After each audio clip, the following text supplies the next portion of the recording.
यस्याभवद्भक्तजनात्यन्तु पितृत्वम् अन्ये गुजादिसूर्णं सम्भेवतारप्रवणनिलभ्यं लक्ष्मीकृतं शरणं प्रपद्ये योनित्यमच्युतपदाम्बुजे युष्मरुक्मव्यामोगतस्तरितरानितनायमेने अस्मद्गुरोर्भगवतोऽस्य दैहितन्तोः रामानुजस्य शरणं प्रपद्ये श्रीमान् वेङ्कटनाथार्यगुप्तार्यकेसरी वेदान्ताचार्यवर्यो मे सन्निधत्तां सदा हृदि प्रपद्ये निरवद्यानां निषद्यां पुरसम्पदां शरणं भवभीतानां शरगोपमुनीश्वरं श्रीमद्रङ्गशतारि संयोगराल्लब्धागमान्तद्वयं श्रीमद्वीररघुपदाद्यशरजित्पादारविन्दाश्रयं श्रीमद्वेदवंशदेशिकेते कारुण्यवीक्षास्पदं सेवे रङ्गधुरीनसाधनवशं नारायणं योगिनं वेदान्तदेशिकेन्द्रकटाक्षलब्धत्रय्यन्तसारम् अनवद्यमुनं बुधाभ्यं नारायणाद्यैर्विवाहपुषिक्तं श्रीरङ्गनाथेशेखरमाश्रयामः शिवते श्रीलक्ष्मीसुमदिव्यपादुका सेवक श्रीमद्रगोप श्रीनारायणेन्द्रमहादेशिकाय नमः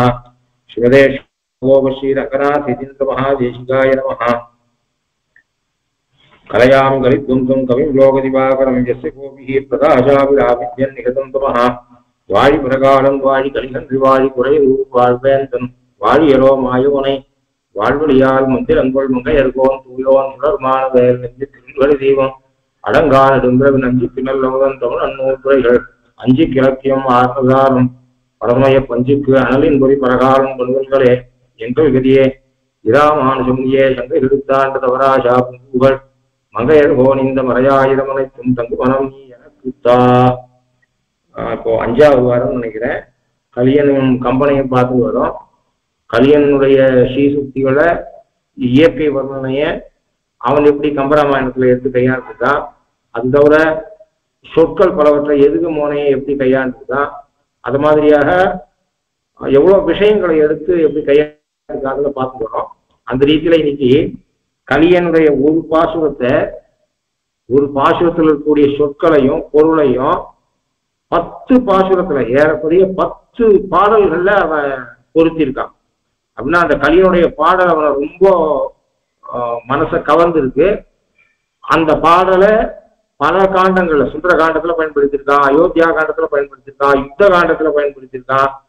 அந்த பாடல்ல இருக்கக்கூடிய சொற்களை பயன்படுத்தியிருக்கான், அந்த பாடல் இருக்கக்கூடிய பொருளை அப்படியே பயன்படுத்தியிருக்கான். அதாவது அந்த யாப்புக்கு தகுந்த மாதிரி பதங்களை மாற்றினாலும் முடிஞ்ச அளவு அதே சொற்களையும் பயன்படுத்தியிருக்கான். அப்படிப்பட்ட பாடல் திருவரங்க பாசுரம் 5ஆம் பத்து 8ஆம் திருமொழி, அதுக்கு முன் தசகம் 5ஆம் பத்து 7ஆம் திருமொழி. 5ஆம் பத்து 7ஆம் திருமொழியும் திருவரங்க பாசுரம் தான். அதுல பகவானுடைய ஜெகத்காரணத்துவம், அவருடைய மேன்மை முதலியவற்றை கலியன் அனுபவிச்சார். பண்டை நான்மறையும் வேள்வியும் கேள்வி பதங்களும் பதங்களின் பொருளும் பிண்டமாய் விரிந்த பிறங்கொழியனலும் பெருகிய புனலுடன் இவனும் கொண்டல் மாறுவம் குறைகளேழும் 7 மால் வரைகளும் விசும்பும் அண்டமும் தானாய் நின்ன எம்பெருமான் அரங்கமான் அகரமந்தானே என்று 10 பாசுரம். அடுத்த 10 பாசுரத்துல பகவானுடைய சௌசீல்யாதிகளை சொல்லி பகவான் பல பாகவதாளுக்கு அனுகிரகம் பண்ணதை சொல்லி அவளை ஆபத் ரட்சகனாக இருந்ததை சொல்லி அந்த சரித்திரத்தெல்லாம் அனுசந்தானம் பண்ணதுனால ஒவ்வொரு சரித்திரத்தையும் அனுசந்தானம் பண்ணும்போது அந்த அனுசந்தானத்தினால எந்த பகவானுடைய குணமானது அனுபவிக்கப்படுறது என்பதை சொல்லி அப்படிப்பட்ட குணவானான ஒரு இடத்துல நான் சரணாகதி பண்றேன் என்று சாய்ந்தார். அதுல கோபத்தை கூட ஒரு குணமாக சாத்திருக்க. அதாவது பகவானுக்கு கோபம் என்கிற குணத்தை கூட ஒரு குணமாக சாத்திருக்க. அதாவது முதலை மேல் சீறி வந்தார் என்று அந்த தொடர்பியாக சாட்சி மாதிரியாக கரிகொள் பூம்பொழில் காமறு பொய்கை வைகு தாமரை வாங்கிய வேடம் முடியும் வண்ணம் ஓர் முழுவலி முதலை பற்றமற்றது நின்சரன் நினைப்ப கொடியவாய் விலங்கின் உயிர் மடங்க கொண்ட சீற்றம் ஒன்றும் குணதறிந்து உன் அடியனேனும் அடியனை அடைந்த அணிபொழில் திருவரங்கத்தம்மானின்னு சாத்திருக்க. அப்போ குணம், அதாவது கோபம் கூட நல்ல கோபம் கெட்ட கோபம் என்று உண்டு. நாம லோகத்துல சொல்லும்போது எனக்கு கெட்ட கோபம் வரும் அப்படின்னா அதிக கோபம் வரும்னு அர்த்தம். கோபம் என்கிற குணம் காரணம் இருந்து கோபப்பட்டால் அது நல்ல குணம், காரணம் இல்லாமல் அர்த்தகாமடியாக கோபப்பட்டால் அது கெட்ட குணம். அப்படி ஒரு சில குணங்களுக்கு இந்த தன்மை உண்டு. அதை நல்ல கோஷ்டிலையும் சேர்க்கலாம், கெட்ட கோஷ்டிலையும் சேர்க்கலாம். அப்படி அந்த 10 பாசுரம் முழுமையாக 9 சரித்திரங்களை சொல்லி 9 சரித்திரத்தினால பகவானுடைய எந்த குணமானது அனுபவிக்கப்படுறது அப்படின்றத சொல்லி அந்த குணம் கொண்ட ஒன்னிடத்துல நான் சரணாகதி பண்றேன் அப்படின்னு அந்த இடத்துல சரணாகதி பண்றேன். அதுல முதல் பாசுரம் ஏழை ஏதலன் கீழ்மகன் எண்ணாது இறங்கி மற்றவர்க்கு இன்னருள் சுரந்து மாலை மான் மடநோக்கி உன் தோழி உம்பி எம்பி என்று ஒழிந்திலை உகந்து தோழன் நீ எனக்கிங்கொழி என்ற சொற்கள் அடியேன் மனத்து இருந்திட ஆழிவண்ணனின் அடியினை அடைந்தேன் அணிபொழில் திருவரங்கத்தம்மானே என்று பாசுரம். இந்த பாசுரத்துல என் மனத்து இருந்திரேன்னு ஆழ்வார் சாய்கிறார், கலியன் சாய்கிறார். இந்த பாசுரம் கம்பன் மனத்து இருந்திருக்கின்றது நல்லா தெரியுது. என் மனத்து இருந்திரான்னு கலியன் சொன்ன இந்த பாசுரம் கம்பன் மனசுல அப்படியே பதிவு இருந்திருக்கு. அதனால இந்த ஒரு பாசுரத்தை எங்கெங்கெல்லாம் பயன்படுத்திக்க முடியுமோ, அயோத்தியா காண்டம் ஆரம்பிச்சு யுத்த காண்டம் பரியந்தம் இந்த கலியனுடைய பாசுரத்தை எங்கெங்கெல்லாம் பயன்படுத்திக்க முடியுமோ அங்கெங்கெல்லாம் பயன்படுத்தியிருக்கான். முதல்ல இந்த பாசுரத்தினுடைய சொற்களை அவன் எங்கெங்க பயன்படுத்தியிருக்கான், முழுமையான பொருளை எங்க பயன்படுத்திருக்கான்னு பார்க்கறதுக்கு முன்னாடி முதல்ல இந்த பாசுரத்தோட பொருளை ஓரளவுக்கு தெரிஞ்சுக்கிறது அந்த கம்பனுடைய பாடல்களை ரசிக்கிறதுக்கு ஹேத்துவாகும். அதனால முதல்ல சங்கிரகமா இந்த கலியனுடைய ஸ்ரீசுக்தியினுடைய பொருளை தெரிஞ்சுப்போம். ஏழை ஏதலன் கீழ்மகன் எண்ணாதிறங்கி மற்றவர்க்கின் அருள் சுரந்து மாலைமான் மட நோக்கி உந்தோழி மும்பி எம்பி என்றொழிந்திலை தோழன் நீ எனக்கிங்கொழி என்ற சொற்கள் அடியேன் மனத்திருந்திட ஆழிவண்ணனின் அடியினை அடைந்தேன் அணிபொழில் திருவரங்கத்தம்மானே. ஆழிவண்ண சம்ஸ்கிருத போன்ற நிறத்தை உடையவனே, அணிபொழில் திருவரங்கத்து அம்மானே, அலங்காரமாக இருக்கக்கூடிய சோலைகளை கொண்டு இருக்கக்கூடிய திருவரங்கத்திலே எழுந்தருள் இருக்கக்கூடிய என்னுடைய சுவாமியே, நின் அடியினை அடைந்தேன், உன்னுடைய திருவடிகளை அடைக்கலமாக பற்றினேன். ஏன் பற்றினேன் அப்படின்னு சொன்னா, நீ ஒத்த நேரத்துல பேசின பேச்சு என் மனசுல கல்லுல செதுக்கிற மாதிரி என் மனசுல ஒரு வித்தார்த்தம் தங்கிருக்கு. என் மனத்து இருந்திட ஆழிவண்ண நின் அடியினை அடைந்தேன் அணிபொழில் திருவரங்கத்தம்மானே. என் மனசுல ஒரு வித்தாந்தம் பெயர மாட்டேன் என்று கல்லுல செதுக்கிற மாதிரியாக சிலை மேல இருக்கு சொல்ற மாதிரியாக என் மனசுல தங்கிருக்கு. அதனால ஒரு இடத்துல சரணாகதி பண்றேன். சரி, உன் மனசுல என்ன புத்தாந்தம் தங்கிச்சு அப்படின்னு கேட்டா அதுக்கு பதில் அதுக்கு சாய்கிற ஏழை ஏதலன் கீழ்மகன் எண்ணாது இறங்கி. யாருன்னு விசேஷம் இல்லை, நவுன் இல்லை. இந்த பாசத்துல நவுன் இல்லை, 3 அட்ஜெக்டிவ் மட்டும் இருக்கு. அந்த 3 அட்ஜெக்டிவ் நவுனை பயன்படுத்தல. ஆனா நவுன் குகன்றது தெரியுது. அதாவது பாசுரத்துல குகன் என்கிற சொல்லி இல்ல. சம்பிரதாயத்துல குக பெருமாள் என்று பெயர். பகவத்கீதை பக்திகள்ல குகன் எழுத மாட்டா, எங்கேயும் குகன் எழுதவே மாட்டா, குக பெருமாள் என்றுதான் எழுதுவார்கள். அதாவது ராமாயணத்தில் இருக்கக்கூடிய அத்தனை கேரக்டருக்கும் ஒரு பரிபாஷை உண்டு. இளைய பெருமாள், பெரும்பாலும் பெருமாள், பெருமாள்னா ராமனை சொல்லுவா. இளைய சக்கரவர்த்தி திருமகன் பெருமாள், இளைய பெருமாள், பரத ஆழ்வான், சத்ருக்ன ஆழ்வான், மகாராஜர், விபீஷண ஆழ்வான், குக பெருமாள் என்று இப்படி பகவத்கீதை பக்திகள்ல திருநாமம். அதனால இவன் ஆனா இந்த பாசுரத்துல நவுன் இல்லவே இல்லை, குகன்ற சொல்லு இல்லவே இல்லை. குகனை பத்தியதான் இந்த பாசுரம் அப்படிங்கிறது எப்படி தெரியுதுன்னா கண்டென்ட்டை வச்சுட்டு தெரியுது. ஆனா கண்டென்ட்டை வச்சுட்டு எப்படி தெரியும் அப்படின்னா, ஸ்ரீமத் ராமாயணத்துல இப்படிப்பட்ட பலங்கள் இல்லை. இந்த கலியன் சாட்சிருக்க வழியா ஸ்ரீமத் ராமாயணத்துல அப்படியே இல்லை. கலியன் லிட்டரலாக இத சொல்லல. ராமாயணத்துல உகந்து தோழன் நீ எனக்கு இங்கு ஒளி, அதாவது இன்னருள் சுரந்து மாலை மான் மட நோக்கி உன் தோழி உம்பி எம்பி உகந்து தோழன் நீ எனக்கு இங்கு ஒளி. நீ 24,000 ஸ்லோகத்தை தேடி பார்த்தாலும் இந்த பதங்கள் இருக்காது, ஸ்ரீமத் ராமாயணத்துல இருக்காது. அப்படி இருந்தும் கலியன் இதை சாட்சிருக்க. அப்போ எந்த இடத்துல மூல நூல்ல இல்லாமல் ஆழ்வார்கள் அதை சாதிக்கிறாளோ அந்த இடத்துல நாம ரெண்டு விதமாக பதில் சொல்றோம். அதாவது மூல நூல் நாம நம்ம சம்பிரதாயத்துல எந்த கிரந்தங்களை பிரமாணமாக ஏற்றுக்கோமோ அதுக்கு முரண்பட்டு இருந்தா தள்ளிடுவோம்.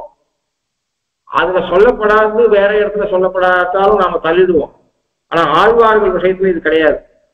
அதனால வால்மீகி ராமாயணத்துல சொல்லப்படாத ஆழ்வார்கள் சொன்னார்கள் என்று சொன்னால் அதை ரெண்டு விதமாக நிர்வாகம். எந்த இடத்துல இருந்தாலும் சரி, அது பாசுரத்துல 4000 பாசுரங்கள்ல எந்த இடங்கள்ல ராமாயணத்திலேயோ ஸ்ரீமத் பாகவதத்திலேயோ மகாபாரதத்திலேயோ சொல்லாத ஒரு விஷயத்தை ஆழ்வார்கள் சாதிச்சா என்று சொன்னால் அதை நிர்வகிக்கிறது ரெண்டு விதம். ஒண்ணு, இது இப்படி இவா பாசுரத்துல எழுதுற மாதிரி ஸ்பஷ்டமா இல்லை அந்த மூல நூல்ல, ஆனா இவா சாதிச்சதுக்கு குறிப்பு இருக்கு, மூல நூல்ல குறிப்பு இருக்கு. அப்படி இருந்தால் அத இவ புதுசா சொன்னான்னு சொல்ல முடியாது. நம்மால அதை மூல நூல்ல பார்க்க முடியல. நம்ம மாதிரி பாமராளுக்கு அந்த மூல நூல்ல ஆழ்வார் சாட்சியத்தை பார்க்க முடியல. ஆனால் மூல நூல்ல இது இருக்கு, இளமரக்காவா இருக்கு அப்படிங்கிற நிர்வாகம் ஒண்ணு பண்ணுவாங்க. இது ஒரு நிர்வாகம். அப்படி மூல நூல்ல ஆழ்வார் சாட்சிய விற்த்தாந்தம் இல்லைங்கிற பட்சத்துல அதை அப்படியே நாம ஏத்துக்கிறோம். எப்படி ஏத்துக்கிறோம் என்று சொன்னால், இப்ப வால்மீகி பகவான் ஆப்தர், பகவானுடைய அனுகிரகத்தினால பகவான் பிரம்மாவையும் சரஸ்வதியும் அனுப்பிச்சு நாரதரை அனுப்பிச்சு அவருக்கு அனுகிரகம் பண்ணி எழுதப்பட்டது. அப்போ அவரை நாம வால்மீகிய ஒரு மனுஷன் எழுதுற நூலை போல பார்க்கறது இல்லை. ஏன்னா தன்னுடைய விற்த்தாந்தத்தை பகவான் நாரதரை கொண்டு அப்புறம் பிரம்மாவை கொண்டு சரஸ்வதியை கொண்டு உலகத்துல பரப்புவதற்காக வால்மீகி இடத்துல அனுப்பினா அவள் அனுகிரகத்தால் அவர் எழுதினார். ஆகினால அது எப்படி பிரமாணம்னு வால்மீகி எடுத்துக்கிறோமோ அந்த இடத்துல பகவான் நேர வந்து வால்மீகிக்கு அனுகிரகம் பண்ணாமல் நாரதர் முதலிவாரை கொண்டு அனுகிரகம் பண்ணார். ஆழ்வார்கள் விஷயத்துல சாட்சாதாகவே மயர்வத மருந்துகளும் இருந்தது. அதாவது இடையிட்டு நடுவுல நாரதாதிகளை இடையிட்டு ஞானத்தை கொடுக்காமல் தானாகவே நேராவே ஆழ்வார்களுக்கு அனுகிரகம் பண்ணுதான். அப்போ மாலுகந்த ஆசிரியர் மாசில் மனம் தெளிமுனிவர் வகுத்த எல்லாம் மாலுகந்த ஆசிரியர் வார்த்தை கொவ்வார் காசினியின் மணியனைத்தும் காயாவண்ணன் கடைந்தெடுத்த கௌத்துவத்தின் சீர்மை கொவ்வா காசி முதலான நன் நகரியெல்லாம் கார்மேனி அருளாளர் கட்சி கொவ்வா வாசில் மனம் தெளி முனிவர் வகுத்த எல்லாம் மாலுகந்த ஆசிரியர் வார்த்தை கொவ்வா வாசியறிந்து இவை உரைத்தோம் வையத்துள்ளீர் வைப்பாக இவை கொண்டு வருமினீரே. சுவாமி தேசியம் சாய்க்கிற லோகத்துல எத்தனையோ மணிகள் இருக்கலாம், அது கௌஸ்துபத்துக்கு பெருமாளுடைய திருமார்களுடைய கௌஸ்துபத்துக்கு சதிசமாகாது. எத்தனையோ பட்டணங்கள் இருக்கலாம், அந்த பட்டணங்கள் எல்லாம் காஞ்சிபுரத்துக்கு சதிசமாகாது. அப்படின்னு சொல்ற ரீதியில எத்தனையோ கிரந்தங்கள் உயர்ந்த கிரந்தங்கள் அப்படின்னா மற்ற நகரங்களும் உயர்ந்தவை, உயர்ந்தவற்றுக்குள்ள உயர்ந்தது காஞ்சின்னு சொல்ற மாதிரியாக பல கிரந்தங்கள் உயர்ந்தது. ராமாயணம் உசந்தது, விஷ்ணு புராணம் உசந்தது, எல்லாம் உசந்தது. அவற்றுக்குள்ள உயர்ந்தது மாலுகந்த ஆசிரியர் வார்த்தை அருளி செயல் என்று சொல்றார். ஏனென்று சொன்னால் இது சாட்சாத் எம்பெருமானே அனுகிரகம் பண்ணப்பட்டது. அந்த வால்மீகியை எப்படி ஆப்த தமர் என்று நாம் ஏற்றுக்கொள்கிறோமோ, அதான் பராசரை எப்படி அதாவது பராசரை எப்படி ஆப்த தமர்னு ஏற்றுக்கொள்கிறோமோ அப்படி ஆழ்வார்களையும் ஆப்த தமாலா ஏற்றுக்கொண்டிருக்கிறதுனால வால்மீகி சொன்னதை அப்படியே ஏற்றுக்கிறோம். நாம கண்ணால பார்த்தோமா, இத மாதிரி அவ வரம் கேட்டது காட்டுக்கு போனதா கண்ணால பார்த்தோமா, எப்படி ஏத்துக்கிறோம்? அப்படியே ஏத்துக்கிறோம். வால்மீகி சொல்லிட்டாருன்னா அப்படியே ஏத்துக்கிறோம். பராசர சொன்னாலும் அப்படியே ஏத்துக்கிறோம். அந்த மாதிரி இவரையும் நாங்க ஏத்துக்கிறோம் என்று சொல்றதுனாலையும் ஆக்சுவலா ராமாயணமானது ஸ்ரீமத் ராமாயண பிரகாரமே 100 கோடி பிரவிஸ்தரமான கிரந்தம். அது 100 கோடி பெருமாள் இங்க எழுந்தருள் இருந்த காலத்துல நடந்த விற்த்தாந்தங்களை கிரந்த ரூபமாக 100 கோடி ஸ்லோகங்களாலே விவரணம் பண்ணும்படியாக மேல இருக்கு. அந்த 100 கோடி எழுதினா இங்க லோகத்திற்கு 24,000 ஸ்லோகத்தையே ஒருத்தனுக்கு வாசிக்கிறதுன்றது ரொம்ப சிரமமான காரியம். ராமாயணத்திலேயே வாழ்க்கை மொத்தம் பிரவச்சனம் பண்ணவாக்கிட்ட கூட என்ன இருக்கும், 24,000 ஸ்லோகத்துல ஃபெமிலியாரிட்டி இருக்கும். ப்ராபபிளி ஒரு 3,000-4,000 ஸ்லோகம் தான் மனப்பாடம் ஆகும். அப்படி இருந்துச்சு 100 கோடி பிரவிஸ்தரம் 100 கோடி பிரவிஸ்தரம்னு ராமாயணத்திலே இருக்கு.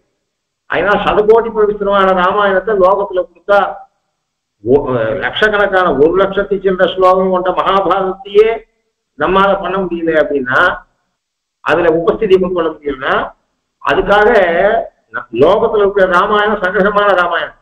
எப்படியானா இந்த 24,000 ஸ்லோகத்தை முதல் சப்தத்துல சங்கேப ராமாயணத்துல பாலகாண்டத்துல சுருக்கி சொன்னாரோ, 24,000 ஸ்லோகமே சுருக்கி சொல்லப்பட்டதுதான். மனுஷ ஆயுச கன்சிடர் பண்ணி புத்தி எவ்வளவு சாதுரியம் இருக்கு மனுஷா இருக்கிறத பத்தி சொல்லப்பட்டது. அப்போ இதுல சொல்லப்படாத விஷயங்கள் எத்தனையோ இருக்கு. அத பகவான் அவாளுக்கு காமிச்சிருக்கான், ஆழ்வார்களுக்கு காமிச்சிருக்கான். ஆகையால அவா சொன்னது பிரமாணம் என்று நாம் எடுத்துக்கொள்ளும். அப்போ 2 விதமாக ஆழ்வார் பாசுரங்கள்ல ஸ்ரீமத் ராமாயணாதி கிரந்தங்கள்ல சொல்லப்படாத விஷயங்கள் சொல்லப்பட்டிருந்தால் 2 விதத்துல நிர்வாகம் பண்றோம். ஒண்ணு முதல் நூல்ல அது இளமரக்காவா இருக்கு. அப்ப ராமாயணத்துல இருக்கு இவ்வாறு சொல்லியிருந்தா 2 ஸ்பஷ்டமா இருக்கு. அங்க இந்த எந்த விதமான கேள்வியும் இல்லை. நம்மால ராமாயணத்துல கண்டுபிடிக்க முடியல, இவா புதுசா சொல்லியிருக்கா அப்படிங்கிற பட்சத்துல அப்ப 2 விதமாக நிர்வாகம். இந்த விஷயம் ராமாயணத்துல இளமரக்காவா இருக்கா என்று நம்ம பெரியவா காமிச்சிருப்பான். அப்போ இதே விஷயம் இருக்கு, ராமாயணத்துல இருக்கு, இளமரக்காவா இருக்கு. ஆழ்வார்கள் சொன்ன ரீதியில இல்லை, ஆனா ஆழ்வார்கள் சொன்னதுக்கு உண்டான காரணம் ராமாயணத்துல இருக்கு. அப்படி கண்டுபிடிக்கிறதுன்றது ஒண்ணு. 2வது ராமாயணத்துல இல்ல, இளமரக்காவாவும் இல்லை. எப்படி வால்மீகி பகவான் நமக்கு ஆப்தமரோ அது மாதிரி ஆழ்வார்களும் ஆப்தமர். வால்மீகி ராமாயணமே ஒரு சங்கிரகமாக கூறப்பட்டதுதான். இப்போ சதகோடி பிரவிஷ்டமான ராமாயணத்துல இந்த உலகத்துல இல்லாத ராமாயணத்தில் நடந்ததை பகவான் ஆழ்வார்களுக்கு காமிச்சு கொடுத்திருந்தான் என்பது பகவத் விஷயத்துல எந்த இடத்துல இந்த இடம் வந்தாலும் இந்த பாசுரத்துக்கு மட்டுமே இல்லை, எல்லா இடத்துலையும் மனசுல வச்சுட்டு பகவத் விஷயத்தை பார்க்கணும். இப்போ இதை வச்சுக்கிட்டு இந்த பாசுரத்தை இப்ப நெருங்குவோம். இதுல சொல்லப்பட்ட விடயங்கள் இளமரக்காவா இருக்கு அப்படிங்கிறத பார்க்க போறோம், மேல பார்க்க போறோம். அதுக்கு முன்னாடி பாசுரத்தோட சொற்களை கொஞ்சம் பார்க்கலாம். இதுல நவுன் இல்லவே இல்லை. குகன் என்கிற சொல்லோ, குகப்பெருமாள் என்கிற சொல்லோ, வேடன் என்கிற சொல்லோ இந்த பாசுரத்துல கையாளப்படவில்லை. ஆனா அட்ஜெக்டிவ்ஸ் மட்டும் 3 அட்ஜெக்டிவ் இருக்கு. அந்த 3 அட்ஜெக்டிவ் வச்சுட்டு இந்த ராமாயணத்தையோ, ஏன்னா மொத்தத்தையும் பார்த்தோம் என்று சொன்னால் இன்னொன்னு ராமன் என்கிற சொல்லுங்கள பாசுரத்தை நல்லா கவனிச்சு பார்த்தோம்னா தெரியும். ஏழை ஏதலன் கீழ்மகன் எண்ணாது இறங்கி மற்ற அவர்க்கு இன்னருள் சுரந்து மாழை மான் மட நோக்கி உன் தோழி உம்பி எம்பி என்று ஒழிந்திலை உகந்து தோழன் நீ எனக்கு இங்கு ஒழி என்ற சொற்கள் வந்து அடியேன் மனத்து இருந்திட ஆழி வண்ண நின் அடியினை அடைந்தேன் ஐம்பது திருவரங்கத்துமான ஒரு சப்தம் கூட ராமாயண சப்தம் இல்லவே இல்லை. ராமன், சீதை, இலக்குவன், பரதன், சத்ருக்னன், குஹன் எந்த சொல்லுமே இந்த பாசுரத்துல எந்த சொல்லுமே இல்லாத ஒரு பாசுரம் இருக்கு. ஆனா இது குஹன் விஷயம்னு நாம அர்த்தம் பண்றோம். இது குஹனைத்தான் சொல்றது அப்படின்னு அர்த்தம் பண்றோம். அப்போ இது ஆழ்வாருடைய கெட்டிகாரத்தனம். அப்போ ராமன், சீதை, லக்ஷ்மணன், குஹன், பரதன் எந்த பேருமே இல்லாமல் இது குஹனை பத்தி தான் என்று காற்றல் சக்தி அவருக்கு இருக்கு. அதனால எப்படி தெரியுது அப்படின்னா 3 அடைமொழிகள் இருக்கு. இந்த 3 அடைமொழிகளை இன்னொன்னு 2வது நீ எனக்கு தோழன், இந்த சீதை உனக்கு தோழி, என்னுடைய தம்பிகள் எல்லாம் உனக்கு தம்பி அப்படின்னு ராமன் ஸ்பஷ்டமா சொல்றது ராமாயணத்திலையும் இல்லை. அப்படி இருந்துச்சு இந்த குஹன் விஷயம், ஸ்ரீமத் ராமாயண விஷயம், இந்த பாசுரம் ஸ்ரீமத் ராமாயண விஷயம், அதுவும் குஹன் விஷயம் என்பதை நாம எப்படி தெரிஞ்சுக்கிறோம்னு சொன்னா 2 விஷயம். இந்த ஒண்ணு இளமரக்காவா இந்த விஷயம் சொல்லப்பட்டிருக்கு. அதாவது மற்றவர்க்கு இன்னருள் சுரந்து மாழைமான் மட நோக்கி உன் தோழி உம்பி எம்பி என்று ஒழிந்திலை உகந்து தோழன் நீ எனக்கு இங்கொழி என்ற இந்த சொற்கள் ராமனுடைய சொற்கள். இந்த ராமனுடைய சொற்கள் நேரம் இல்லாட்டாலும் மறைமுகமா ராமாயணத்தில் இருக்கு என்பதனால இது குஹன் விஷயம்ன்றது ஒண்ணு. 2வது இந்த 3 அட்ஜெக்டிவும் குஹனுக்கு தான் பொருந்துறது. ஏழை, ஏதலன், கீழ்மகன். அப்போ என்ன ஆகுதுன்னா இது எல்லாம் ஆண்பால் சொல்லாக இருக்கு. ஏழை, ஏதலன், கீழ்மகன். அப்ப கீழ்மகன் என்று சொன்னால் கீழ் ஜாதியை சேர்ந்தவன் என்று சொன்னால் சபரியை சொல்ல முடியாது. அப்படிதான் கீழ்மகள் என்று சொல்லியிருக்கிறோம். அப்போ ஏழை, ஏதலன், கீழ்மகன் என்று 3 அடைமொழி இருக்கு. 3 அடைமொழியும் ஆண்பார்ல இருக்கு. அதுல இங்க ஏழை என்கிற சொல்லு இருக்க, அதாவது பணம் இல்லாத ஏழைய சொல்லல, அறிவில்லாத ஏழைய சொல்றது. அப்போ அதாவது ஸ்ரீமான் சாஸ்திரங்கள்ல எங்க ஸ்ரீமான் என்று சொன்னாலும் நல்ல சாஸ்திர ஞானம் கொண்டவன ஸ்ரீமான்னு சொல்லுவா, கைங்கரியத்துல புத்தி கொண்டவான ஸ்ரீமான்னு சொல்லுவா. சாஸ்திர கிரந்தங்கள்ல எங்கேயும் பணம் நிறைய வச்சிருக்கவன சொத்து வச்சிருக்கவன ஸ்ரீமான் சொத்தம் கிடையாது. சுவாமி தேசியனுக்கே உச்சி பிராமணர் அவரை முதல்ல ஸ்ரீமான் வேங்கடநாதாரிய கவிதாரி கேசரின்னு சொல்றோம். அப்போ அத மாதிரி ஏழ்மை என்று சொன்னால் ரகசாஸ்திரம் கூட பார்க்கலாம். வியாதி துர்பிக்ஷ தஸ்கராக எத்திர அஷ்டாட்சர சம்சித்தா மகாபாகோ மகியதே நதத்திர சஞ்சரிஷ்யந்தி வியாதி துர்பிக்ஷ தஸ்கராக. வியாதி துர்பிக்ஷம் தஸ்கரம் இது எதுவுமே லோகத்துல சொல்லக்கூடிய வியாதி துர்பிக்ஷ தஸ்கரம் அந்த ஸ்லோகத்துல பொருந்தாரு. அப்போ பணக்காரன் என்கிற சொல், ஸ்ரீமான் என்கிற சொல் இதிகாச புராணங்கள் இருந்தா அது ஞானத்திலேயோ அனுஷ்டானத்திலேயோ வைராக்கியத்தாலேயோ கைங்கரியத்தாலேயோ ஸ்ரீமானா இருப்பால்தான் சொல்லும். ஏழை என்று சொன்னாலும் பகவத்கீதைய ஞானம் இல்லாதவதான் சொல்லும். வள்ளுவன் கூட சொன்னா நுண்ணறிவின்மை வறுமை. லோகத்துல வறுமையிலேயே வறுமை என்ன அப்படின்னு சொன்னா நுண்ணறிவின்மை, ஆழ்ந்த அறிவு. இந்த காரியத்தை பண்ணா இதுக்கு பின்விளைவு இப்படி இருக்கும் என்பதெல்லாம் தெரிஞ்சு கொள்ளாத ஒரு மனுஷன் இருக்கானே, அவன் தான் வறுமையில வாடக்கூடியவன். பணம் இல்லாட்டா பரவாயில்ல, காசு இல்லாட்டா பரவாயில்ல, எது இல்லாட்டாலும் பரவாயில்ல, நல்ல அறிவு இருக்க வேணும். அப்போ நுண்ணறிவின்மை வறுமை என்று சொன்னார். லோகத்துல துர்பிக்ஷம் அதாவது கார்பண்யம் என்று சொன்னால் அது அறிவில்லாததான். அறிவு ஒண்ணு நல்ல அறிவு ஒருத்தனுக்கு இருந்துச்சுன்னா அவன் பெருஞ்செல்வன் அப்படின்றது வள்ளுவனுடைய குறிக்கோள். அப்படி இங்கேயும் ஏழை என்கிற சொல்லு அவன் உண்மையில ஏழையும் கிடையாது. சிங்குபேரபுரத்துல அவன் கீழே வேலை பண்ணுவா அத்தனை பேர் இருக்கா. மேல கம்பராமாயணத்துல வர்ணிக்கிறான். அவன் 1000 அம்பிக்கு தலைவன். அம்பின்னா ஓடம், 1000 ஓடம் அவன்கிட்ட இருந்திருக்கு. கங்கையை கடற்கரிய 1000 ஓடம் இருந்திருக்கு. அதனால இப்ப கேபிஎன் டிராவல்ஸ் ஓனர்லாம் எவ்வளவு பணக்காரனா அவ்வளவு பணக்காரனா தான் தெரியுது.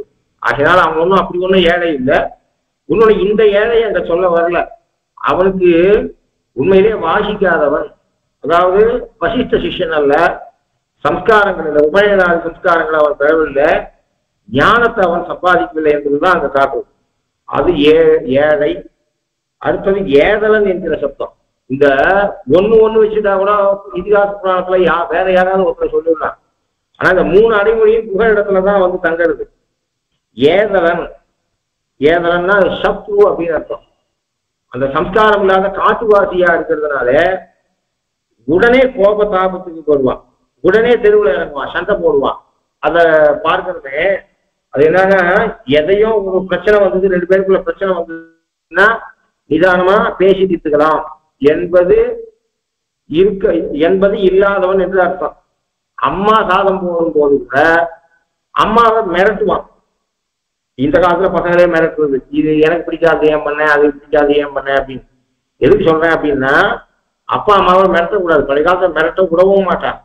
அப்படின்னா ஒரு தாயிடத்துல அவ போடுற சாதம் பிடிக்காட்டா கூட பக்கத்துல இந்த காட்டுவாசியாக இருக்கக்கூடியவன் கத்தியை காட்டுவான். அம்மாவை பார்த்து கத்தியை காட்டும்படியான ஒரு சாத்திரம் உடையவன். அதனால அப்படிப்பட்ட, அதாவது உடனே கோவப்படக்கூடியவன் என்று அர்த்தம். இதுவும் மேல நல்லா தெரியுது. பார்த்த உடனே பரதனை பார்த்த உடனே கோவிதார துவஜத்தை பார்த்த உடனே, கோவிதாரம் என்று ஒரு மரம், அந்த மரத்துக்கு தமிழ்ல பேர் எனக்கு தெரியல. கோவிதாரம் என்று ஒரு துவஜம். ஒவ்வொருத்தருக்கு ஒரு ராஜாக்களுக்கு இது உண்டு, துவஜம் உண்டு. அந்த துவஜத்துல பகவானுக்கு கருடன் கொடியா இருக்க. அத மாதிரியாக குரங்கு கொடி, அனுமார், குரங்குன்னு சொல்லக்கூடாது, அனுமார் கொடியில இருந்தார் அர்ஜுனனுக்கு. அத மாதிரியாக துரியோதனுக்கு கொடி பாம்பு.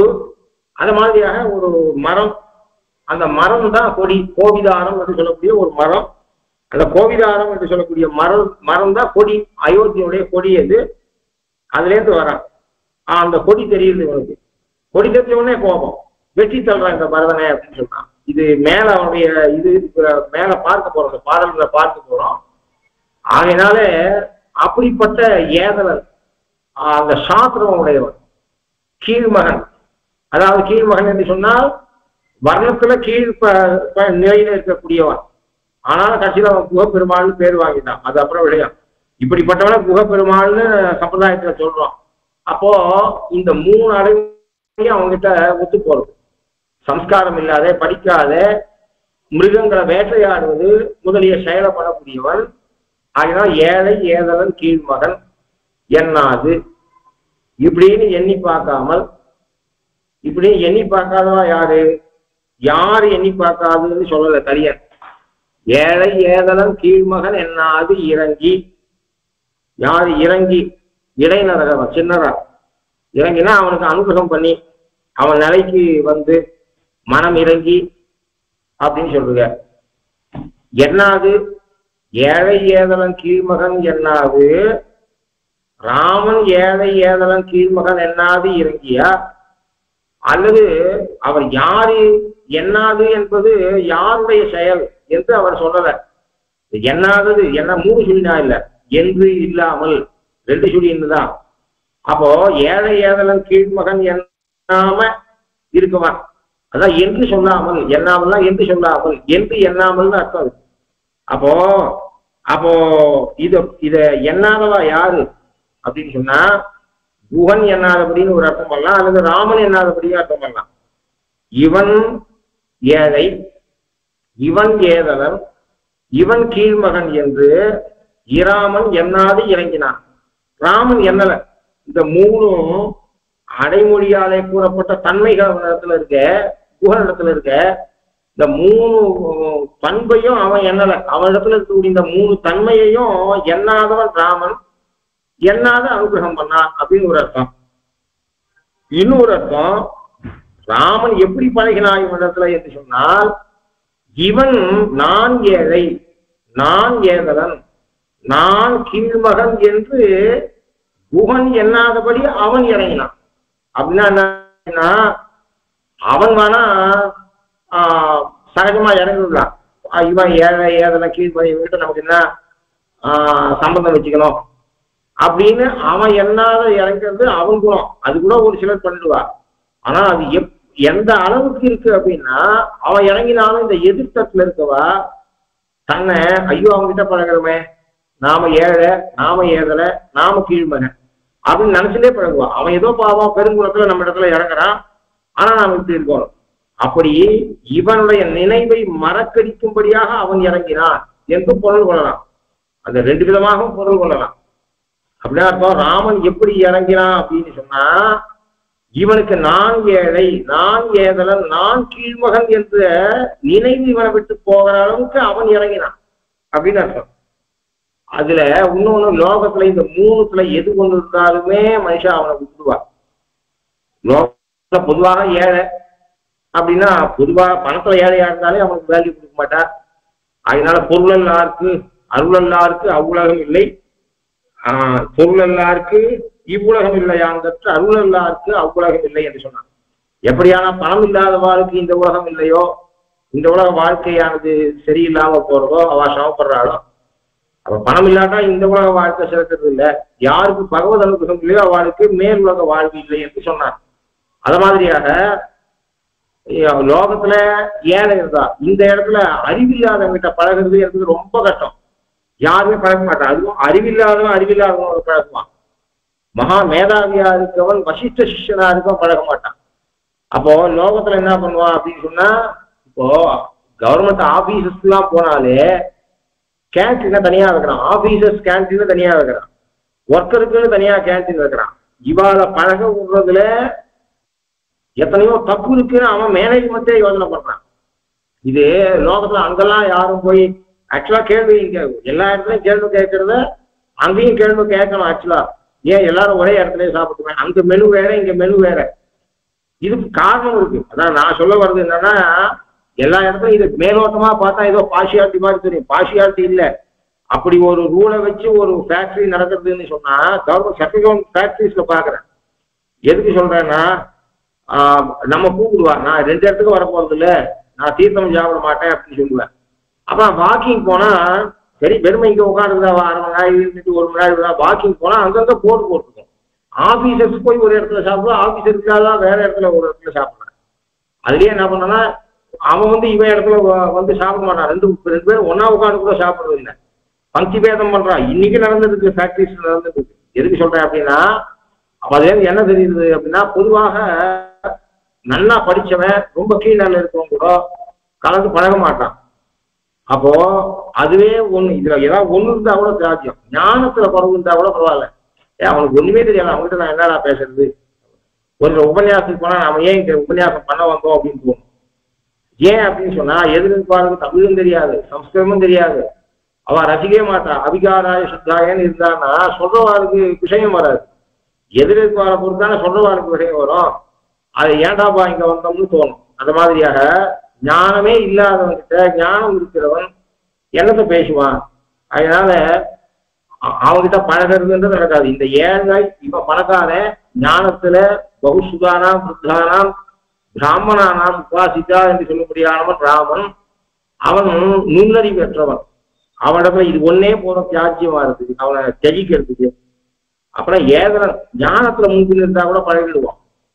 சத்ரு அவன் சாஸ்திரவன், அவன் ஷார்ட் டெம்பர் பர்சன் அப்படின்னா இருந்தா அவங்க கிட்ட பழகிறதுக்கு, ஐயோ படிச்சவனா இருந்து நல்ல புத்திசாலியா இருந்தாலே அவனுக்கெல்லாம் ஆத்மபம் இல்லை, எல்லாரையும் எரிஞ்சு விடுவான், எல்லாரையும் வெய்வான் அப்படின்னு சொன்னா என்ன பண்றா, மனுஷன் விலகிடுவான். அவனுக்கு சிரிச்ச முகம் கிடையாது, அவன் கர்வி அப்படின்னு சொன்னா நம்ம விலகிடுவான்.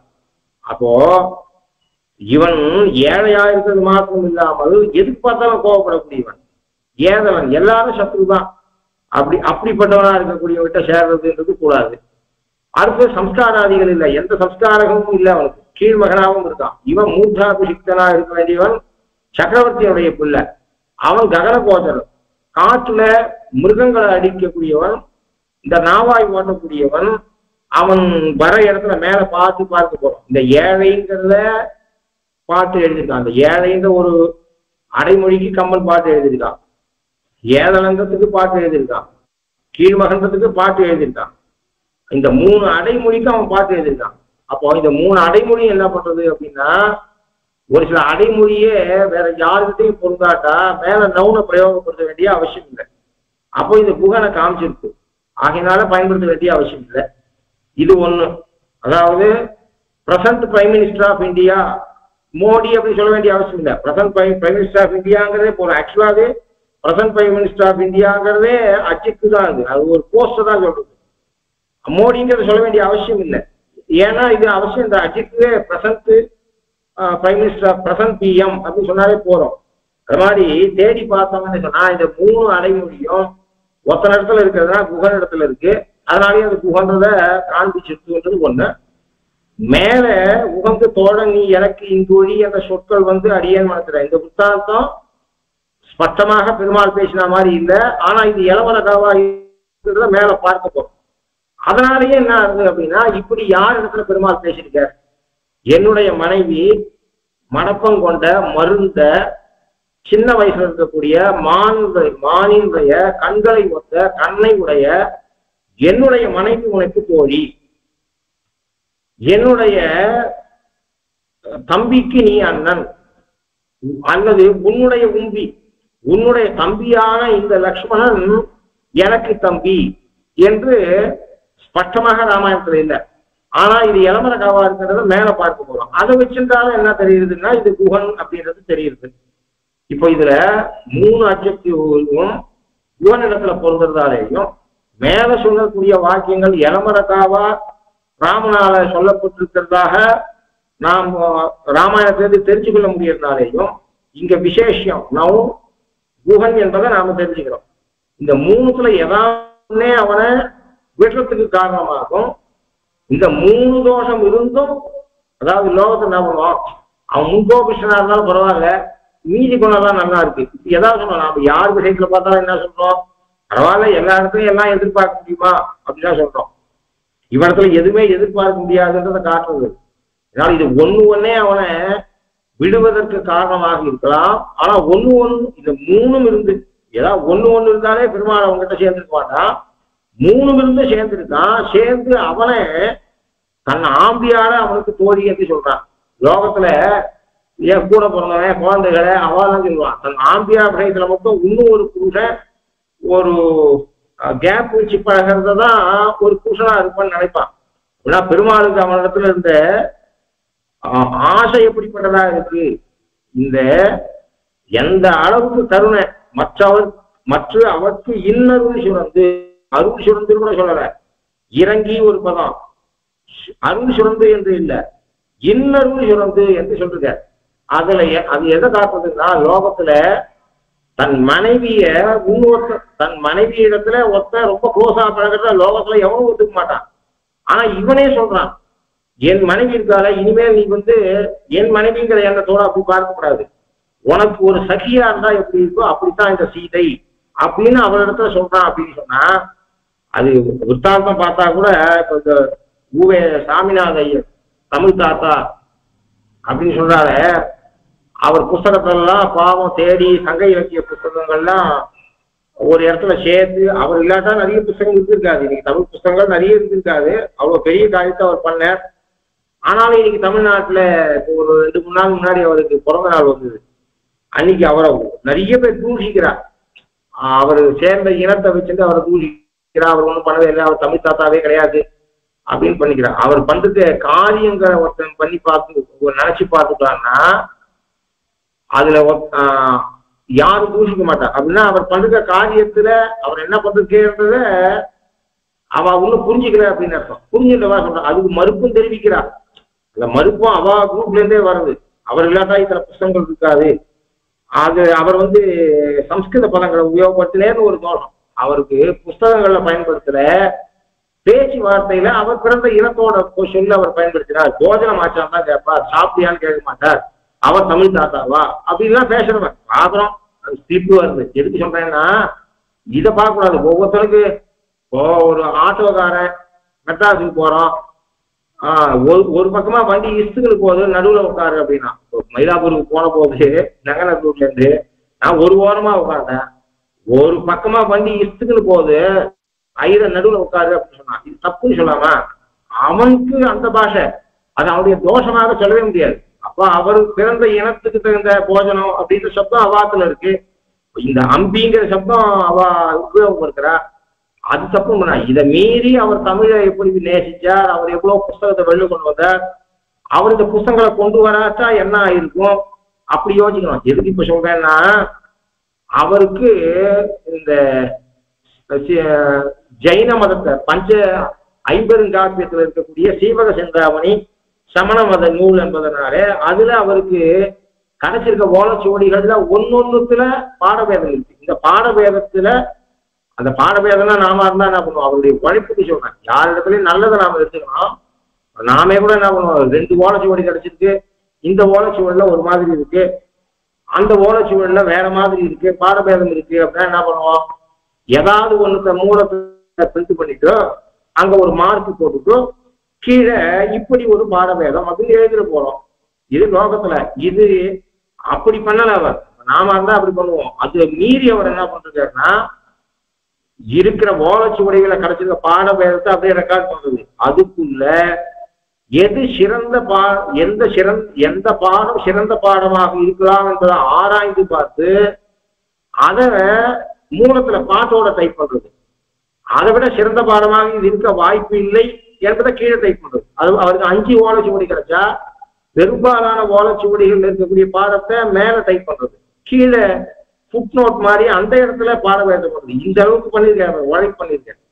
அதனால அவர் கிடைச்ச ஓலைச்சுவடிகளுக்குள்ள அது சமண மதத்தை பற்றிய பாடலாகவும் இருக்கிறதுனால அதை சரியா போன பாடபேதத்தை தெரிஞ்சுக்கணும்னுட்டு சமணர்களிடத்துல போயிருக்காரு. அப்படின்னா அவருடைய உழைப்பு எப்படி இருக்கணும், ஏதோ நம்ம கிடைச்ச ஓலைச்சுவடி இது குப்பைக்கு போகாம நாம பண்ணணும், அவருக்கு தான் தெரிஞ்சுக்க வேண்டியது. சுவாமி தேசிகன் எங்கேயாவது கிடைக்குமா?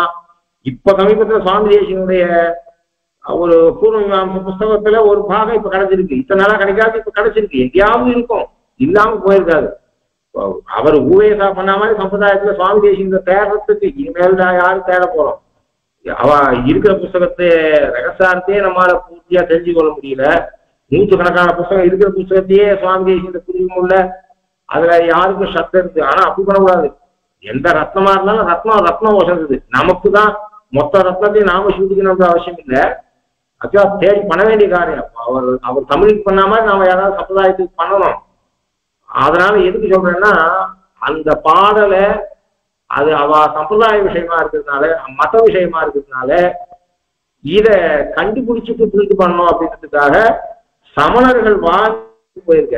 அங்க போனா அவ எல்லாமும் பதில் கிடைக்காத போது அங்க அவ சொல்லிட்டா, எங்க மதத்துல எங்க மதத்தை நன்னா தெரிஞ்ச நீர் கேட்கிற கேள்விக்கு எங்களால பதில் சொல்ல முடியல. ஒரு பொம்னாட்டி இருக்கா, அங்க திருச்சி பக்கத்துல ஏதோ ஒரு குக்கிராமம், மலை பக்கத்துல இருக்கிற கிராமம், அந்த இடத்துல ஒருத்தர் சமணர் இருக்கா.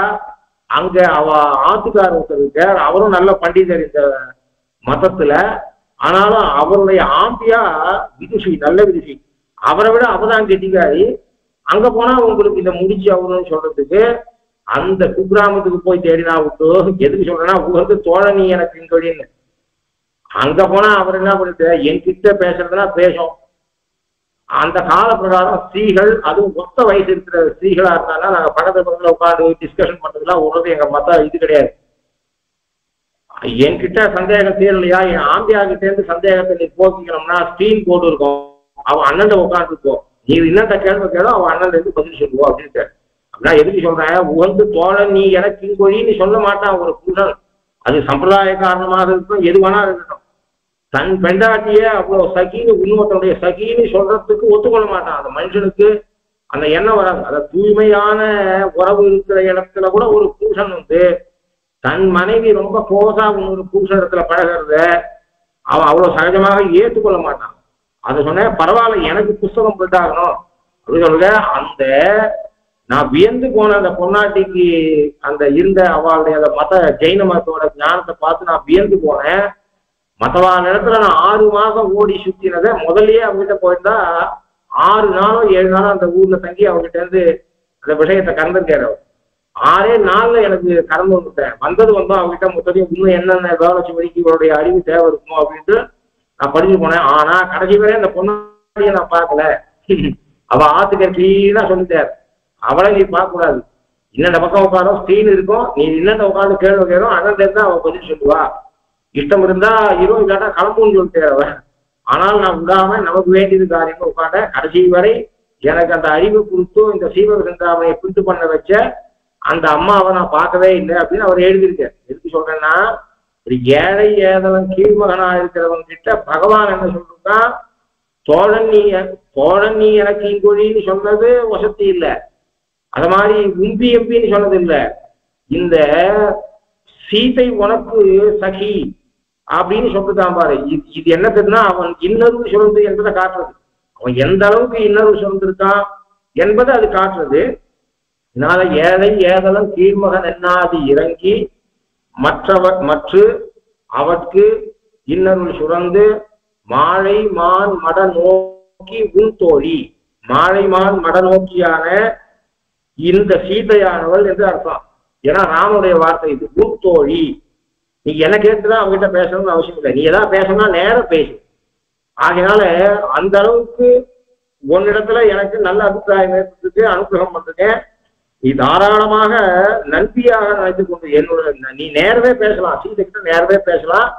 இந்த மாலை மருண்ட மடப்பம் கொண்ட இளமானுடைய கண் போன்ற கண்ணை உடைய என் மனைவியானவள் உனக்கு தோழி. அடுத்தது உம்பி எம்பி என்று உம்பி எம்பி. அடுத்தது உம்பி எம்பி. உம்பி உன் தம்பி, எம்பி என் தம்பி. அதாவது உன் தம்பியானவன் என் தம்பி. ஆனா பக்கத்துல இருந்த லக்ஷ்மணனை பார்த்து உன் தம்பியானவன் என் தம்பி என்று சொல்றீங்க. இப்போ உம்பி அதாவது பக்கத்துல இருந்த சீதையை பார்த்து மாலைமான் மட நோக்கி உன் தோழி என்று குகனிடத்துல சாச்ச பெருமாள். இந்த பக்கம் இருந்த இளைய பெருமாளை காட்டி உம்பி எம்பி என்று சொல்றீங்க. இதுல ஒரு கேள்வி வரும், நான் ரொம்ப சொல்லலை, ஆனா இந்த அளவுக்கு ஆழம் இந்த பாசுரத்தை தெரிஞ்சுக்காட்டா கம்பனுடைய 10 பாசுரங்களை நாம ரசிக்க முடியாது போயிடும். உம்பி எம்பி தமிழ்ல உந்தை எந்தை, உம்பி எம்பி, உங்கை, அந்த அதாவது உன்னுடைய தங்கை உங்கை, அத மாதிரியாக உம்பி உன்னுடைய தம்பி உம்பி, எம்பி என்னுடைய தம்பி எம்பி, உந்தை உன்னுடைய தந்தை உந்தை, நுந்தை உன்னுடைய தந்தை நுந்தை அப்படின்னு இப்படி குறியிடம் சப்தமானது குறுகி பயன்படுத்துறது உண்டோ. இது ஆக்சுவலா சங்க இலக்கியங்கள்ல நுந்தை, எந்தை, நுந்தை, எந்தையும் தாயும், இது இவன் இல்ல, பாரதியார் மட்டும் இல்ல, சங்க இலக்கியங்கள்ல இருக்கு, பிரசித்தமான பாடல்கள் இருக்கு. ஆனா உம்பி எம்பி என்கிற சொல்லாட்சி ரொம்ப குறைவு. அம்மா அப்பா விஷயத்துல எந்தை அத மாதிரியாக சொற்பிரயோகம் அதிகம் இருக்கு. இப்போ கம்பன் என்ன பண்றான், உம்பி எம்பி என்று சொல்லியிருக்கான். மேல 10 பாசுரத்துல பெருமாள் கலியன் பாசுரத்துல உம்பி எம்பின்னு தான் இருக்கு. மேல இப்ப கம்பன் பாசுரத்துல எங்கெங்கெல்லாம் கம்பன் பெருமாள் மற்றவர்களை பேச முடியாது சொல்லுதானோ அந்த இடத்துலாம் கேவல கலியன் இடத்துல இருந்து எடுத்துட்டு உம்பி எம்பியை மட்டும் பயன்படுத்தல, நுந்தை என்கிற பதத்தையும் பயன்படுத்தலாம். அதாவது புதல்வரால் பொழிந்தான் புகழரும் காணம் தந்து புதல்வரால் பொழிந்தான். அந்த பாசுரத்தை மேல சொல்றேன். அதாவது புகனோடும் ஐவரானே முங்குவன் குட்டுசூழ்வான் மகனோடும் அறுவரானே அகனமர் காதலைய நின்னோடும் எழுவரானே புகழரும் காணம் தந்து புதல்வரால் பொழிந்தான் நுந்தை. கதிர விபீஷண சனாதி இது புகனிடத்துல சொன்னத சொல்லாட்சிய யுத்த காண்டத்துல விபீஷன் வரை கொண்டு போயிருக்கான். எக்ஷன் பண்றதுதான் கம்பன். அங்க எனக்கு காட்டுக்கு அமைச்சு நாங்க சகோதரர் அதிகமாயிட்டோம், எங்க அப்பா என்ன காட்டுக்கு அமைச்சு நிறைய சகோதரர்களை கொடுத்தான்னு பாட்டு எழுதணும். குகனோடும் ஐவரானே குன்று சூழ்வான் மகனோடும் அறுவரானே அகனமர் காதலைய நின்னோடும் எழுவரானே புகழரும் காணும் தந்து புதல்வரால் பொழிந்தான் எந்தைன்னு சொல்லலாம். எங்கப்பா என்ன காட்டுக்கு அமைச்சு நாங்க 4 பேர் இருந்தோம். அயோத்தியில இருந்த போது நாங்க 4 பேர் பிராத்தாக்கள் இருந்தோம். காட்டுக்கு அமைச்சு எங்க அப்பா என்ன பண்ண 3 பிராத்தாக்களை சேர்த்து விட்டார். அப்போ இப்போ 4 5ஆவதுன்னு சொல்லக்கூடாது. ஒட்டு மொத்தத்துல குஹன் சுக்ரீவன் விபீஷணன் 3 பிராத்தாக்கள் அதிகமாயிட்டான். இப்ப நாங்க டோட்டலா 7 பேர் ஆயிட்டோம் அப்படின்னு காட்டுக்கு அனுப்பித்து என்னுடைய தந்தையான தசரதன் அதிக பிராத்தாக்களை எனக்கு கொடுத்தான்னு சொல்லணும். அப்போ என்ன காட்டுக்கு அமைச்சு உன்னுடைய அப்பாவான யாரு விபீஷணனை பார்த்து பெருமாள் சொல்ற, உனக்கு அப்பா இருக்கிற உனக்கு அப்பாவான தசரத சக்கரவர்த்தி எங்களுக்கு நிறைய பிராத்தாக்களை கொடுத்தாரு, எங்களை காட்டுக்கு அமைச்சு. அப்ப என்ன பண்ணா, எங்க அப்பாவான தசரத சக்கரவர்த்தி எங்களை காட்டுக்கு அமைச்சு 3 பிராத்தாக்களை கொடுத்தேன் அப்படி சொல்லணும். அங்க கூட இந்த கலியனுடைய உம்பி எம்பி என்ற சொல்ல நுந்தைன்னு பல பிரயோகம் பண்ணலாம். இது அத்தனை இடத்துக்கு கொண்டு போயிருக்கான். அந்த பாட்டுக்கும் அர்த்தத்தை மேல பார்ப்போம். இப்ப இன்னொன்னு இந்த பாட்டுக்கு என்ன தெரிஞ்சுக்கணும்னா, ஏழை ஏதலன் கீழ்மகன் என்னாதிறங்கி மற்றவர்க்கின்னருள் சுரந்து மாழைமான் மர நோக்கி உன் தோழி உம்பி எம்பின்னு ஏன் சாச்ச அப்படின்னு ஒரு கேள்வி. உம்பி உன் தம்பியான லக்ஷ்மணன், எம்பி என்னுடைய தம்பி என்று சொல்றது. இந்த உம்பி என்கிற சொல்லு அங்க காட்டுல குகன் பெருமாளை சேவிச்ச போது பக்கத்துல இருக்கிறதாக கொண்டா லக்ஷ்மணனை சொல்றது. ஆனா அது ஜாத்திய வச்சனமாக லக்ஷ்மணனை மட்டும் சொல்லல, பரதன் லக்ஷ்மணன் சத்ருகன் 3 பேரையும் சொல்றது. அதாவது ஜாதியில் ஒருமை அப்படி. ஏன்னா அவ விஷயத்திலே பாட்டு எழுத போறான் மேல கம்பன். அப்போ உம்பி எம்பி இன்னொரு கேள்வி என்ன வருதுன்னா, உம்பி எம்பின்னு ஏன் சொல்லணும் கலியன்? ஒருத்தன் இருக்கான், தமையன் இருக்கான். பழைய காலத்துல தமையன்றவன், அதுவும் முதல் தமையன்றவன் ரொம்ப உயர்ந்தவன். ஏறக்குறைய பாதி அப்பா. பெரும்பாலும் அப்பா என்ன பண்ணுவார், பெரிய பிள்ளைக்கு பாடம் சொல்லி வச்சிருவார், சாஸ்திரம் சொல்லி வச்சிருவார், அத்தியனம் சொல்லி வச்சிருவார். பெரிய பிள்ளைய கொண்டு மற்ற பிள்ளைக்கு சொல்லி வைப்பார். அதனால அவனுக்கு என்னன்னா அத்தியனமும் ஆயிடும் அத்தியாபனமும் ஆயிடும். கற்பித்தல் ரெண்டுத்துலயும் எக்ஸ்பர்ட் ஆயிடுவான் அவன். பெரும்பாலும் என்ன ஆகும் அப்படின்னா, பெரிய தமையிடத்துல ஞானம் தம்பிகளுக்கு எல்லாம் வரும். சாஸ்திர பிரகாரமா அவன் உயர்ந்தவன் எத்தனையோ காரணம் இருக்கு. அதனால அவன் எச்சல் கூட தாதை நல்லாசிரியல் முதல் தமையன் எச்சில் என்று ஆகார நியமத்துல சுவாமி தேசியம் சாதிக்கிறார்.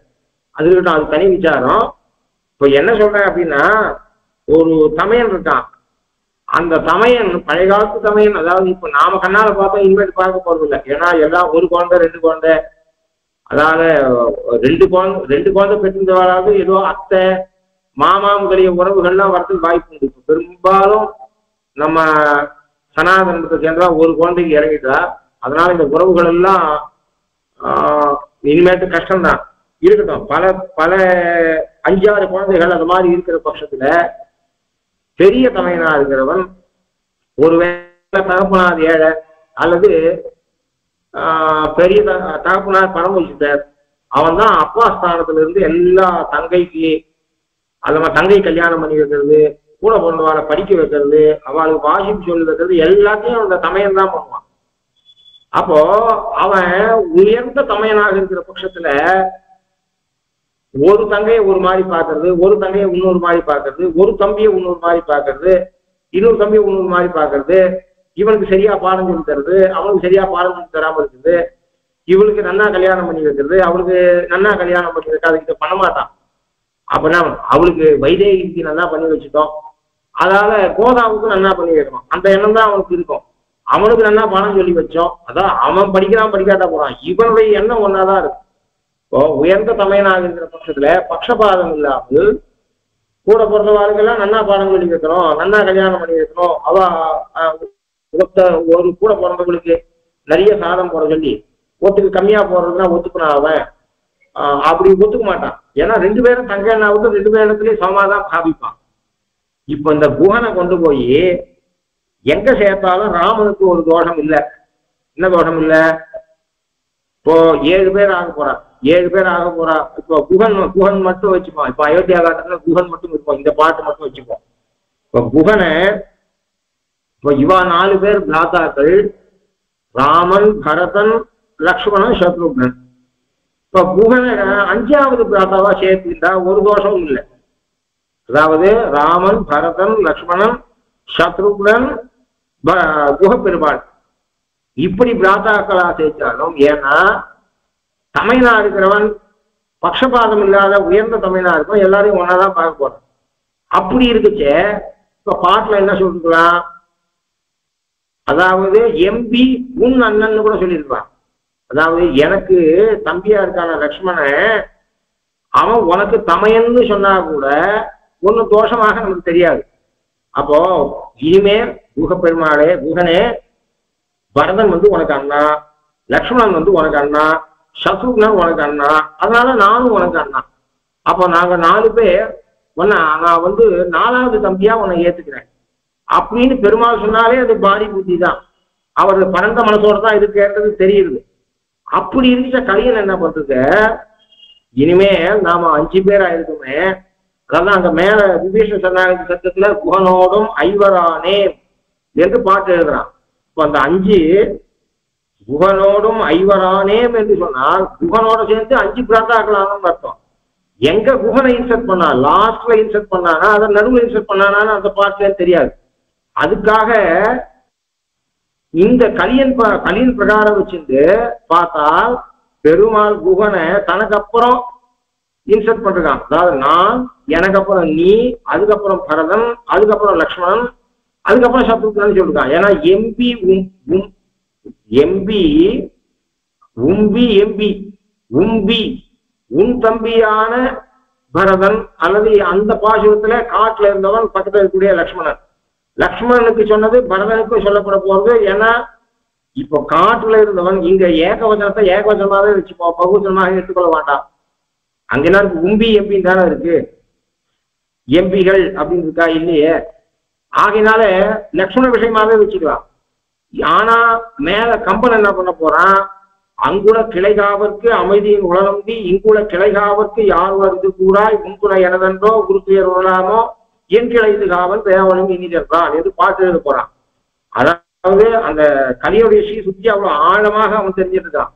அப்போ இங்க ஜாத்தி ஏகவச்சனமா ஏகவச்சனமா, ஜாத்தி ஏகவச்சனம்னு வச்சிருக்கிற பட்சத்துல எனக்கு அப்புறம் நீ, உனக்கு அப்புறம் தான் பரதன், அப்புறம் அவனுக்கு தம்பி லக்ஷ்மணன், அவனுக்கு தம்பி சத்ருக்னன், அப்படிதான்.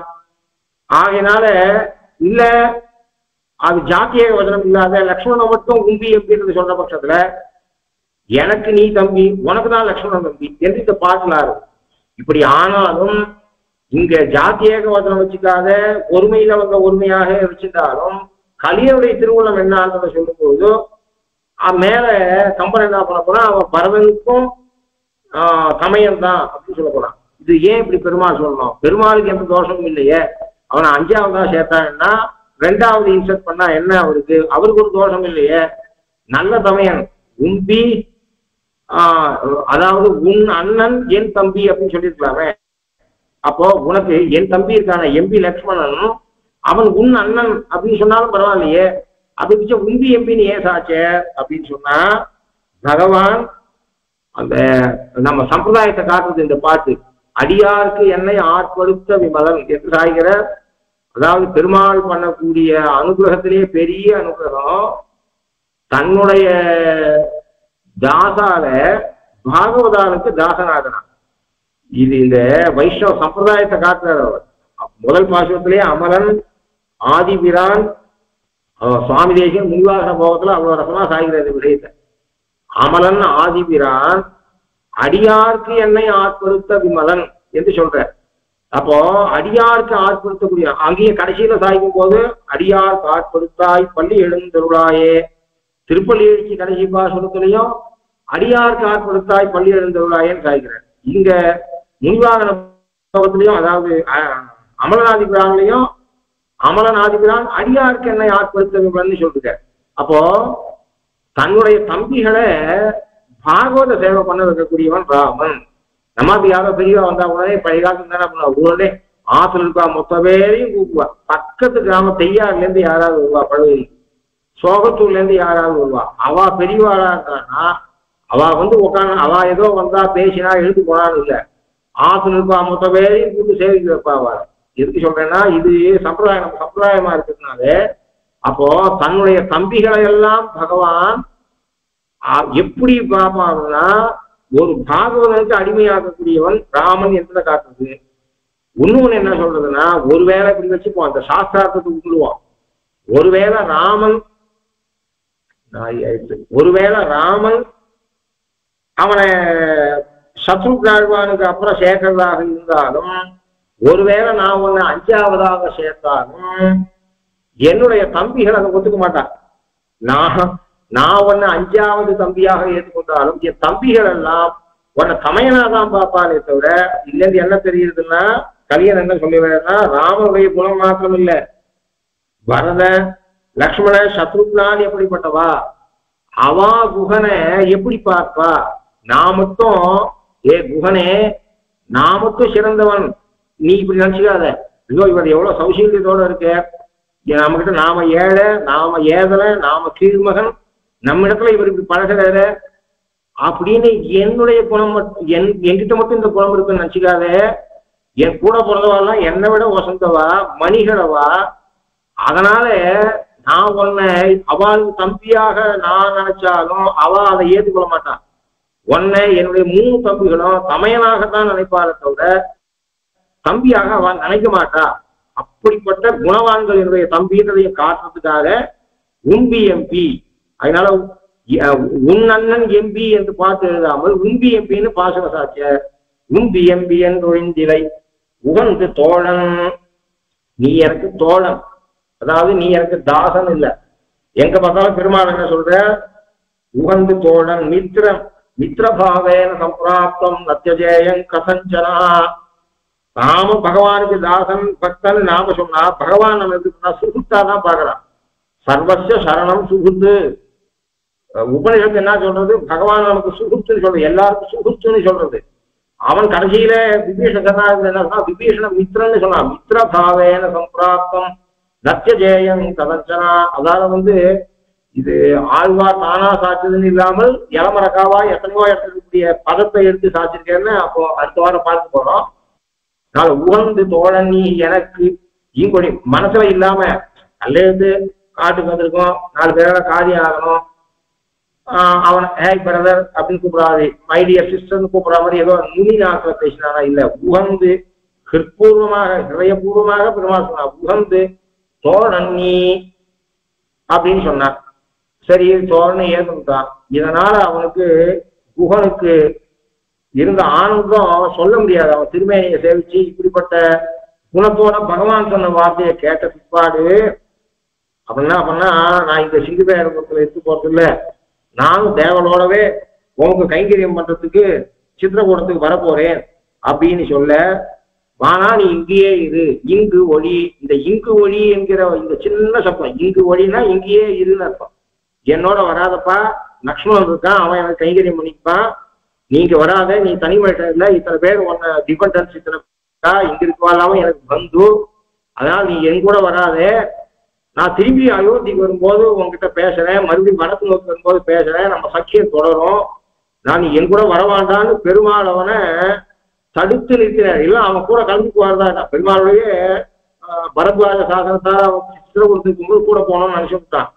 இங்கு ஒளி, சிங்கிபேரபுரத்துல இங்கு ஒளின்றதுக்கு என்ன அர்த்தம், இங்க சிங்கிபேரபுரத்திலேயே நீ இரு என்ற சொற்கள் கூட வரவனை தடுத்து நிறுத்தினா அது அனுகிரகம்னு சொல்லுவாரா? அது உயர்ந்த சொல்லா? ஆச்சா சந்தோஷம், உனக்கு என்னை விட்டு பிரிவுக்கு இஷ்டம் இல்லை, பாபா என்னோட வா அப்படின்னு சொல்லி கூட்டி போறதை விட, பெருமாள் நீ சிங்கிபேரபுரத்திலே இருன்னு சொன்னேன் அவனை, அதுக்கு பின்னாடி எவ்வளவு கிருபை இருக்கு பெருமாளுடைய கிருபைன்னு அடுத்த வாரம் பார்க்க போறோம். இங்கு ஒளி, இங்கு ஒளினா இங்கேயே வசிக்க தரவாய், உன்னுடைய பந்துக்கள்லாம் பார்த்துட்டு, உன்னுடைய பந்துக்கள்லாம் என் பந்துக்கள் ஆயிட்டா, இவாளெல்லாம் காப்பாத்துட்டு நீ இங்கே இரு, நான் வடதிசை நோக்கி வரும்போது மறுபடியும் உன்னை பார்க்கிறேன், நீ அயோத்திக்கு வா, நம்ம நட்பு எப்படி தொடர போறதில்ல, கொஞ்சம் இந்த பிரிவானது பிரிவு மறுபடியும் நம்ம விஸ்லேஷமானது சம்ஸ்லேஷத்துல சுகத்தை அதிகப்படுத்தக்கூடியது, அப்படி நீ இங்கேயே இருன்னு பெருமாள் சாட்சியார். அந்த சொற்கள் அடியேன் மனத்திருந்திட, இந்த குகனை பார்த்து, குக பெருமாளை பார்த்து தேவரீர் சாதிச்ச சொற்கள் என் மனதுல பசுமரத்தாணி போல கல்லுல எழுதப்பட்ட எழுத்து போல இருக்க, இந்த சீரகுணத்தை நினைச்சு நான் உங்களிடத்துல சரணாகதி பண்றேன் ரங்கனேன்னு சாய்க்கிறேன். இது அடியேன் மனத்திருந்திடன்னு இப்படி கரியன் சாட்சி இந்த பாசுரம் கம்பன் மனத்துல ஆழமாக தங்கிட 10 பாசுரம். ஏழைங்கிற சொல்லுக்கு ஒரு பாசுரம், ஏதலத்துக்கு ஒரு பாசுரம், கீழ்மகத்துக்கு பாசுரம், உன் தோழி என்பதற்கு ஒரு பாசுரம், இங்கு ஒளி என்பதற்கு ஒரு பாசுரம், ஒட்டுமொத்த பாசுரத்தை பொருளை சொல்லக்கூடிய 2 பாசுரம், இப்படி ஏறக்குறைய 10 பாசுரங்கள் இருந்தா அதை அடுத்த வாரம் பார்க்கலாம். கவிதார்க்கிய சிம்ஹாய கல்யாண குணசாலினே ஸ்ரீமதே வெங்கடேசாய வேதாந்த குரவே நமஹா. ஸ்ரீமதே ஸ்ரீ லக்ஷ்மீ சம்பந்திய பாதுகா சேவக ஸ்ரீமன் சடகோப ஸ்ரீ நாராயணதீந்திர மகாதேசிகாய நமஹ. ஸ்ரீமதே ஸ்ரீமன் சடகோப ஸ்ரீ ரங்கநாதீந்திர மகாதேசிகாய நமஹ. ரொம்ப ரொம்ப ஸ்பஷ்டமா இருந்தது, ரொம்ப ஆச்சரியமா சுவாமி சாஸ்திரமா. இதுல குகன்ற பேரே இல்லை அப்படின்றது நம்ம எதுக்கு இது குகனை பத்தின பாசுரம்னா இதுல இவ்வளவு சூக்ஷ்மமான விஷயங்கள் இருக்குன்றது தான் தெரிஞ்சுது. அதே மாதிரி அந்த ஒம்பி எம்பியும் ரொம்ப அது ஏன் சொன்னார்னு ரொம்ப ஆச்சரியமா இருந்தது.